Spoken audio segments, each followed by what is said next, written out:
What's going on, y'all? My name is Mo, and today I hurt my hand, so I won't be doing any drawing this week. But I got a little lesson for you guys. I'm gonna give you guys some tips on how to stay motivated when you're drawing and how to not get so frustrated and just learn to let go and trust the process. So let's slide into that right now. Tip number one. You want to get started, you haven't made any art in a while, but you just can't seem to pick up the pencil and just do what you gotta do. So what I recommend is go at it for about 15 minutes and just don't judge the process. Just do something that you're comfortable working with. Like if you're really good at drawing eyes, just draw eyes for 15 minutes. If you're really good at drawing hands, or if you just want to like make figure eights, like that's a really good warm-up exercise to just get yourself like in motion with making marks on the paper. Do that for 15 minutes, and normally for me, that's all I need. After I do that, I'm pretty much set and in the mood to make something more impressive, because I gotta make up for all the little squiggles that I made. I'm like, man, I can do better than that. So yeah, that's my first tip. Alright, so here's my second tip.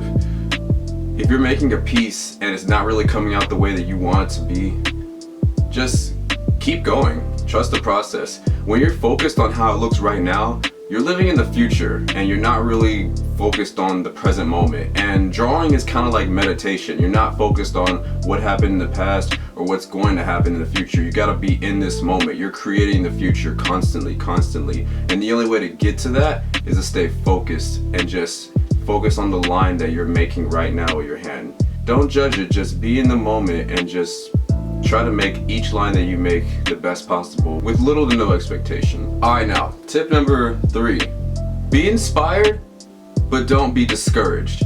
When you're making art and it's not really coming out the way that you want it to and you're feeling a little lousy, you know, as you do, I would recommend looking at other artists that are far beyond like where you're at, like people that you can aspire to be. Like you see their work and you're like, man, I gotta keep drawing because I want to be as good as that person someday. Use that as your fuel towards getting better in your own craft, but don't let it discourage you. Don't ever see like an artist that's better than you and then look at their work and be like, oh man, I could never draw as good as them, because that's not true. The fact that they did it means that it's possible for human hands to make anything like that. So if they're able to create art that's like impressive and mind-blowing, that means you're able to create art that's impressive and mind-blowing. So remember, be inspired, never be discouraged. And speaking of discouragement, that kind of leads into my fourth tip. Don't compare your art to other people's art. We are all on our own journey, and by being on your own journey, you gotta really focus on yourself. That's actually my model for life, because I truly believe that you can get anything you want as long as you focus on yourself. Because if you're riding a bike down a hill and you're looking to your left, looking to your right, you're looking behind you, you're looking everywhere except straight forward, it could end in disaster, and we don't want that. And your art is the same way. If you're constantly just worried about how everyone else is like getting on with their pieces, your headspace is not in the present. Just like I said earlier, because you're not present and you're not completely focused, your art's not going to be the best that it could possibly be. So just stay in your own lane, focus on how you are going to progress. The only person whose art that you need to compare yours to is who you were yesterday. That's the only person that you're in competition with, the person in the mirror. Tip number 5, don't place your happiness on the completion of the piece. Be present within the whole moment, just like I mentioned earlier, because if you're saying that you're not going to be happy until this piece is done, then you're also giving room for discouragement when the piece is done. The same thing that you give power to make you happy is also the same thing that you're giving power to make you sad. So we want to be able to get to a point where we can enjoy the whole process from start to finish. We're just happy that we're in the moment, just being ourselves and doing what we're supposed to do, which is be artists, if that makes any sense. Alright, tip number 6.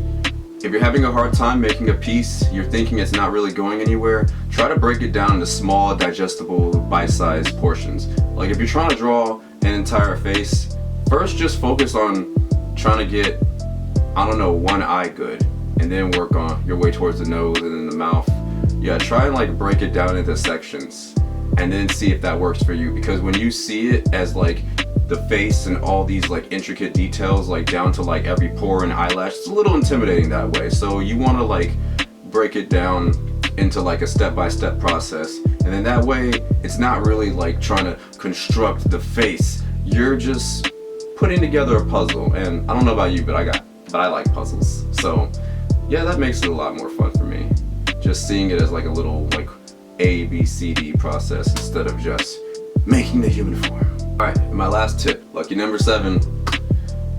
Every piece that you make is a lesson. Even if it doesn't feel like you progressed, you're always progressing every time that you put your work in. Because every day that you spend working towards your craft is every day that you're constantly progressing.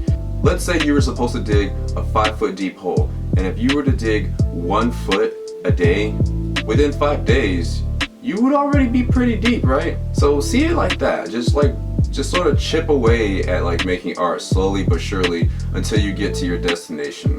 But at the same time, don't be focused on getting to that destination. Get focused on enjoying the process and learn to balance setting milestones for yourself and being content with where you're at. And I feel like once we get to that kind of a happy medium, then we could truly enjoy the process of being creatives. Alright, that's all I got. I hope you guys enjoyed that, and take it easy.